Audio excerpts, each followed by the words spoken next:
In the days before the internet, solving crimes were much more difficult than they are now. Advancements in technology has brought the justice system closer to solving crimes and mysteries across the world. Another benefit to the internet, though, is how online users or groups can actually come together to perform an amateur investigation. In some of these cases, mysteries and crimes have been solved thanks to the help of the public online.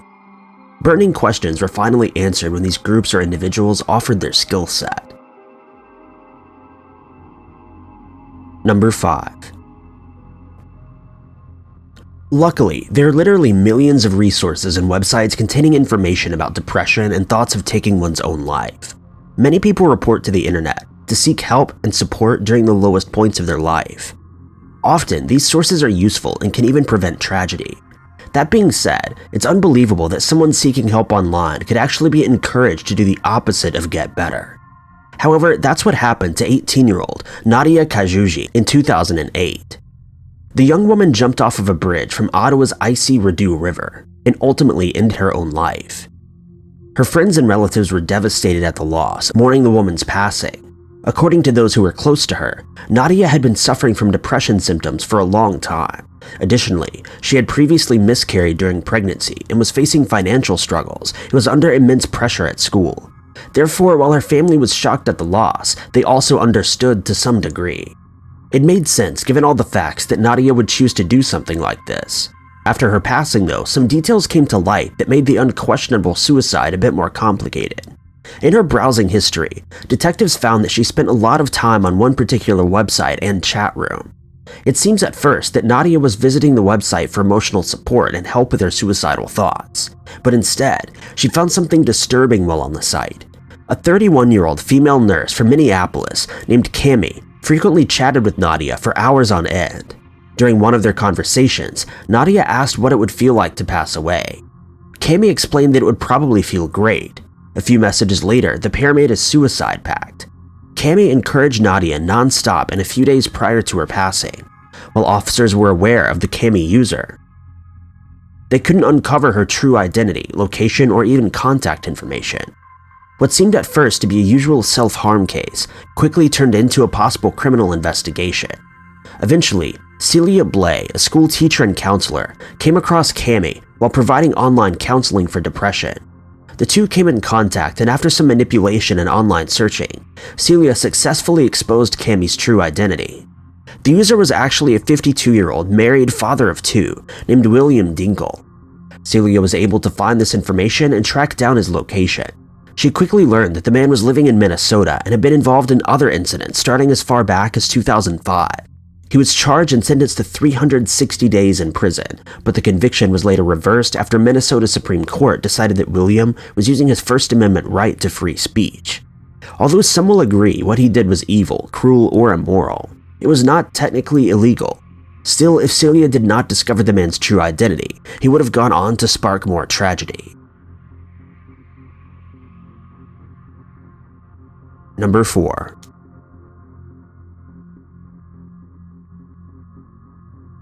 Child predators are some of the most hated individuals all across the board. Even some twisted killers are upset by the disgusting acts and crimes of these suspects. It may seem like predators are usually hidden away and secretive about their sick desires. However, if you visit some of the deepest and darkest corners of the internet or the dark web, you'll find that these criminals are frequently very open and detailed about their crimes, given the right platform. Even amongst all of the illegal and unsettling criminal activity that occurs on the dark web, crimes involving children are still commonly looked down upon. Brad Willman, a self-described private computer cop, spent a significant amount of his time and energy to bring back the sickos online to the surface, so he could help expose them and bring them to justice. Brad began his work in the 1990s by digging around online to locate users that downloaded or distributed child content. Around 2000, Brad had created a Trojan horse program to take his investigations a step further. He would post his program to chat rooms, forums, and blogs that predators were known to frequent. The program would look like a photo file attachment which could be downloaded. Hoping the file contained indecent content, users were tricked into downloading the virus. The program would run on their computer and grant Brad access to all of their activities without them ever knowing. Brad successfully gained access to over 3,000 computers belonging to predators, distributors, and customers. Police officers, military personnel, social workers, priests, and judges are just a few of the public figures he obtained information on. One of the more popular cases involving this operation surrounded California Superior Court Judge Ronald C. Klein. Klein was one of many to download the Trojan horse, allowing Brad to monitor his every move. Brad anonymously exposed detailed diary entries that Klein wrote in relation to his defiant behavior and crimes. In 2001, officers searched Klein's home and found 1,500 indecent computer images of young children. His office computer at the courthouse also contained similar content.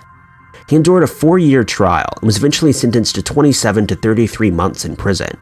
He was also barred from ever performing legal work again and was forced to register as a sex offender. Number 3. Gregory May was a well-known tattoo artist and antiques collector that made a living in Bellevue, Iowa. Greg's girlfriend, Jan Booman, stopped by his home on January 11, 2001. She saw Greg inside, but he would not respond to her. She also saw Julie Johnson, who was dating Greg's roommate, Duke. Jan left and received a phone call from Julie, who claimed Greg had left for Chicago after telling her that he had no interest in dating Jan. About 3 days later, Jan visited Greg's home again and found that his car, furniture, Civil War memorabilia, and cash supply was all gone. Near the end of January of 2001, Greg's son Don began to worry. He hadn't heard from his father in about a month. The two were very close, and it was unlike Greg to ignore his kids. His children and ex-wife found it hard to believe that Greg would just vanish without letting them know or remain in contact with them throughout his trip. His phone was disconnected, and in February, his family traveled to Bellevue to file a missing persons report. As the investigation went on, Greg's car was eventually found in Wisconsin. Many of his antiques that were stolen also started showing up in pawn and antique shops. This turned the attention of investigators to Julie and Duke, who conveniently left town after Greg's disappearance and were allegedly proven to be involved in reselling his belongings. They were charged for stealing Greg's belongings and interfering with an investigation. It was difficult to keep the trial going without a body, though. Very little evidence suggested that either of them were involved in the murder. That is, until an E-detective, Ellen Leach, discovered something both terrifying and amazing as it would progress the case forward. Ellen is known for solving cases by investigating and locating evidence that may have otherwise been overlooked. Ellen was investigating an unrelated missing persons case when she stumbled across his valuable discovery. A truck driver in Missouri found a white bucket full of cement. He cracked the cement and found that a decayed human skull was inside. Ellen, who got in contact with the truck driver, sent a facial recognition expert to analyze the skull. They recreated the face and sent a photo to Ellen, who searched the internet tirelessly for hours on end to find a missing persons report that resembled this John Doe. After her hard work, she found that the missing man named Gregory May. She found that the missing man, Greg, shockingly resembled this face. She shared all of the information with Bellevue police, and the evidence was later used to convict Duke. Number 2. In December 2011, the day after Christmas, 17-year-old Hailey Wilson ran away from home. She took only her guitar and bedding when she left through her bedroom window, leaving behind Amarillo, Texas. She left her father, Ray Wilson, a note saying that she felt as though her life had no meaning and she was sorry. She also instructed her father not to look for her. Of course, though, her dad immediately started working to find her. He reported her missing and then created a short video in which he shared the details of the runaway and begged his daughter to return home safely. He shared that video on YouTube, Facebook, and Twitter. It quickly went viral, and a massive team of online users came together to find Hailey. Ray's followers began sharing his story far and wide. They sent in photos and details to local law enforcement and even obtained witness reports from random people that had seen Hailey traveling. Eventually, witnesses reported seeing Hailey walking alongside a road in San Diego near a wooded area filled with caves and caverns. An online user reported that information to San Diego police. Officers quickly reported to the area and began searching. In less than an hour, Hailey was found in a cave. She was safe and healthy, but also appeared tired and weathered. Her father hit the road again to San Diego and was reunited with his daughter a short while later. After an emotional meeting between the regretful daughter and her terrified father, Ray posted online that Hailey was safe and on her way back home. He thanked his followers for their amazing help, and thanks to social media, finding Hailey only took about a week. Considering she was alone in the wilderness, if any more time had passed, she could have faced serious danger or harm. It's just an example of how useful social media can be at some times.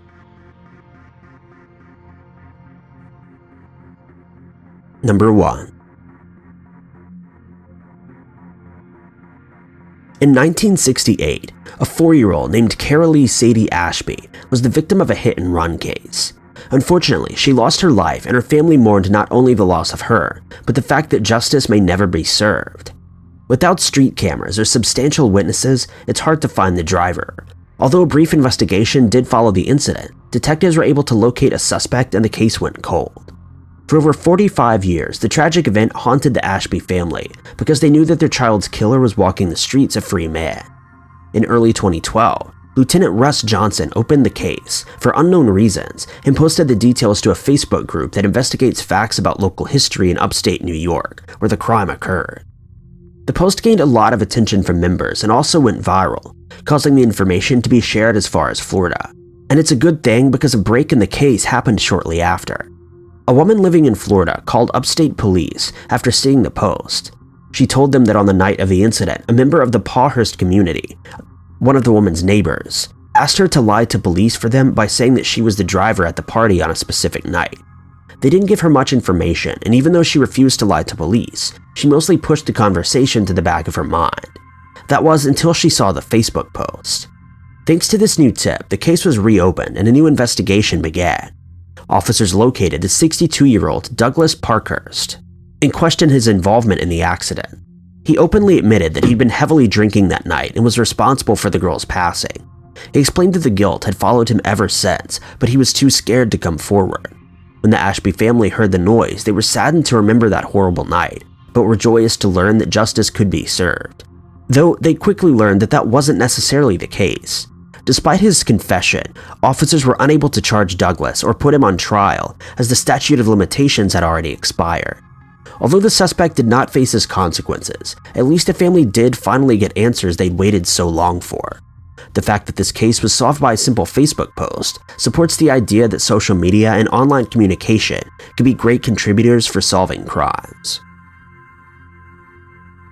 Thank you guys so much for watching. If you liked this video, be sure to click that like button.